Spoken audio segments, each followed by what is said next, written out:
অন্যতম রাজপথের নেতা বাংলা বিপ্লবী ওয়ার্কার্স পার্টি। আমি বলতে চাই, আমি এখনো পর্যন্ত সরকারের উপর আস্থা রাখতে চাই। আমি প্রধান উপদেষ্টা প্রফেসর ইউনূস, তার উপর আমি আস্থা রাখতে চাই। তিনি আগামী ডিসেম্বর বা জুন মাসের মধ্যে তিনি নির্বাচনের যে কথা বলেছেন, বাংলাদেশে একটা নির্বাচিত পার্লামেন্ট, জনপ্রতিনিধিত্বমূলক সরকার, তিনি যে পথে যাচ্ছেন, আমি তার উপরে এখনো আস্থা রাখতে চাই। কিন্তু আপনার স্বরাষ্ট্র উপদেষ্টা তিনি যদি আগামী 5 বছরে ক্ষমতায় থাকার কথা বলেন, জনগণের দোহাই দিয়ে সরকারের উদ্দেশ্য নিয়ে প্রশ্ন উঠবে, সরকারের মতলব নিয়ে প্রশ্ন উঠবে, আপনাদের হিডেন কোনো এজেন্ডা আছে কিনা, গোপন কোনো এজেন্ডা আছে কিনা, এগুলো নিয়ে কিন্তু প্রশ্ন উঠবে।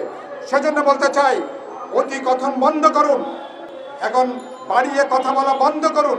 মানুষের নাম করে আপনারা যেগুলো করছেন, তাতে সরকারের সাথে রাজনৈতিক দলগুলো আরো দূরত্বটা তৈরি হবে, ভুল বোঝাবুঝি তৈরি হবে, অবিশ্বাসের জায়গাটা বাড়বে। তাতে আমরা যেটুকু অর্জন করতে পারতাম, সে অর্জন কিন্তু বিনষ্ট হয়ে যাওয়ার আশঙ্কা থাকে।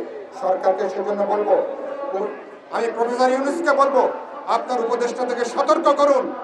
যারা সতর্ক হবেন না, প্রয়োজন বোধে তাদেরকে আপনি বরখাস্ত করুন। নতুন দায়িত্বশীল ব্যক্তিবর্গকে দায়িত্ব দিন। ইতিমধ্যেই নির্বাচন কমিশন আগামী ডিসেম্বরে নির্বাচনের লক্ষ্য নিয়ে তারা কাজ করছে, তাকে আমরা স্বাগত জানাই। জাতীয় ঐক্যমত্য কমিশন হয়েছে, সেখানে আমরা মতামত দিয়েছি। আগামী 1.5 থেকে 2 মাসের মধ্যে জাতীয় ঐক্যমত্য কমিশন আলাপ আলোচনা করে সেখানে আমরা সংস্কারের ব্যাপারে আমরা একটা বোঝাপড়া তৈরি করতে পারবো বলে আমি বিশ্বাস করি। আমরা একটা সনদ, একটা সমঝোতা তৈরি করব, যার উপরে ভিত্তি করে আমি বিশ্বাস করি এবছরের ডিসেম্বরের মধ্যেই, এমনকি অক্টোবর নভেম্বর মাসের মধ্যেও নির্বাচন করা সম্ভব, যদি সরকারের রাজনৈতিক সদিচ্ছায় কাজ করে। আমরা সরকারকে সহযোগিতা করতে চাই, কিন্তু সরকারের মধ্যে বোঝা যাচ্ছে অনেকগুলো সরকার কাজ করছে।